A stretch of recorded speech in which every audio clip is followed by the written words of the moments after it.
Shalom, chers frères et sœurs, shalom, cher peuple de Dieu. Et si vous avez le pasteur Augustin Mpo, j'aimerais continuer l'enseignement que j'ai commencé sur le thème « Confesser ses péchés ». Bien-aimés, le Seigneur nous aime et ne veut pas que nous puissions continuer par demeurer dans les péchés et provoquant toujours sa colère sur nous. Le Seigneur déteste le péché. Le péché, c'est le diable qui pousse beaucoup de personnes à désobéir devant le Seigneur. Bien-aimés, je vais vous attirer à pouvoir faire la vraie confession.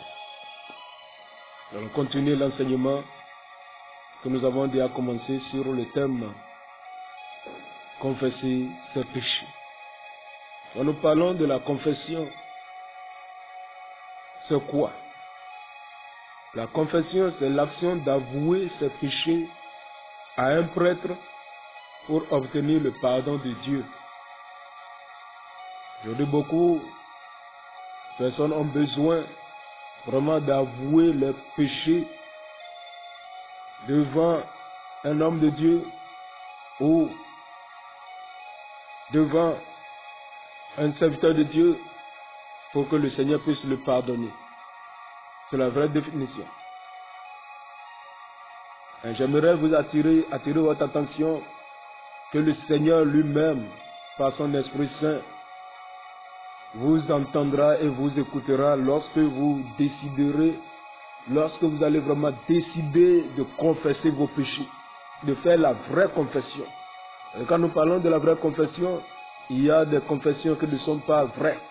Alors nous allons continuer et vous allez bien comprendre ce que l'Esprit de Dieu est en train de vous faire comprendre. Lisons dans le livre de Romains chapitre 6, le verset 1er, où la parole de Dieu déclare: que dirons-nous donc? Demeurerions-nous dans le péché afin que la grâce abonde? Ça, c'est une question. Est-ce que nous allons demeurer dans le péché afin que la grâce de Dieu vienne sur nous, afin que les bénédictions de Dieu viennent sur nous, afin que la grâce de Dieu, la paix de Dieu vienne sur nous? Non. Est-ce que nous allons continuer par demeurer dans le péché afin que Dieu nous sauve, afin que Dieu nous délivre, afin que Dieu opère des miracles? Non, certainement pas. Certainement pas. Bien-aimé, le Saint-Esprit nous parle encore et demandant que chacun puisse rentrer en lui-même et chercher à vraiment se réconcilier avec le Père, se réconcilier avec Jésus, car Jésus n'est pas mort sur la croix pour que nous puissions continuer par demeurer dans le péché et demander la grâce de Dieu. Non, bien-aimé, le Seigneur veut notre repentance. Il veut notre repentance. Faire une vraie confession en ce jour. Romains 10, le verset 9 au verset 10, la parole de Dieu déclare: si tu confesses de ta bouche le Seigneur Jésus, et si tu crois dans ton cœur que Dieu l'a ressuscité des morts, tu seras sauvé. Car c'est en croyant du cœur qu'on parvient à la justice, et c'est en confessant de la bouche qu'on parvient au salut, selon ce que dit l'Écriture. Alléluia. Bien-aimés frères en Christ, vous voyez, au travers de ce verset, que Dieu nous oriente pour pouvoir réussir à faire la vraie confession. C'est sur deux aspects. C'est sur deux aspects. Le premier aspect, plutôt, c'est à parler ou à déclarer. Parler ou à déclarer de la bouche. Selon le verset 9, dit: si tu confesses de ta bouche, si tu confesses de ta bouche, donc il faut parler. Il faut parler. Alléluia. Le deuxième aspect, c'est si tu crois dans ton cœur, ça c'est le verset qui continue, dit, c'est en croyant du cœur, c'est en croyant du cœur qu'on parvient à la justice.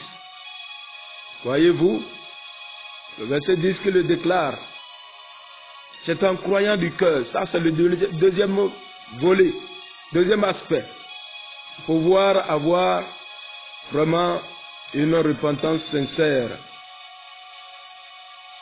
Donc, il faut confesser de ta bouche pour pouvoir obtenir le salut. Et le deuxième aspect, c'est croire dans ton cœur pour pouvoir parvenir à la justice. Voici, si tu pries, tu confesses, il faut que ces deux aspects soient ensemble pour que ta prière ou bien tes supplications puissent vraiment être vraies et toucher vraiment le cœur de Dieu. Alléluia. Bien-aimés frères en Christ, la Bible déclare que tous ont péché et sont privés de la gloire de Dieu. Tous ont péché. Nous tous, nous sommes dans le péché. Nous avons péché et la gloire de Dieu a été vraiment reprise. Nous avons perdu la gloire de Dieu. Et nous pouvons la retrouver par le sacrifice que Jésus-Christ a fait sur la croix au travers de sa vie qu'il a donnée en rançon. Son sang qui a coulé sur la croix du Calvaire. C'est elle qui le justifie. Alors, Romains 3, verset 23 déclare, car tous ont péché et sont privés de la gloire de Dieu, et ils sont gratuitement justifiés par sa grâce, par le moyen de la rédemption qui est en Jésus-Christ. Alléluia. Voyez-vous? Et c'est lui que Dieu a destiné par son sang à être pour ceux qui croiraient victimes propitiatoires, afin de montrer sa justice, parce qu'il avait laissé impunis les péchés commis autrefois au temps de la patience, afin, dis-je, de montrer sa justice dans le temps présent, de manière à être juste, tout en justifiant celui qui a la foi en Jésus. Alléluia. Gloire au Seigneur. Donc, nous pouvons trouver vraiment notre justice par le sacrifice de Jésus à la croix. Que le Seigneur nous bénisse abondamment. Que le Seigneur nous soutienne. Aujourd'hui, prie le Seigneur.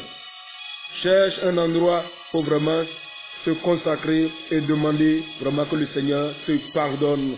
Confesse, déclare, parle tout ce que tu as fait qui a provoqué la colère de Dieu sur ta vie, que toi-même tu sais et tu gardes au fond de ton cœur. Il y a des choses qui se sont passées et vous avez gardé dans votre cœur et vous pensez que cela, Dieu va se taire sur cela. Ou vous pouvez garder tout cela jusqu'à votre mort. Si vous mourrez dedans, vous mourrez avec cela, vous n'irez pas au ciel. Il faut confesser. Et le Seigneur interviendra.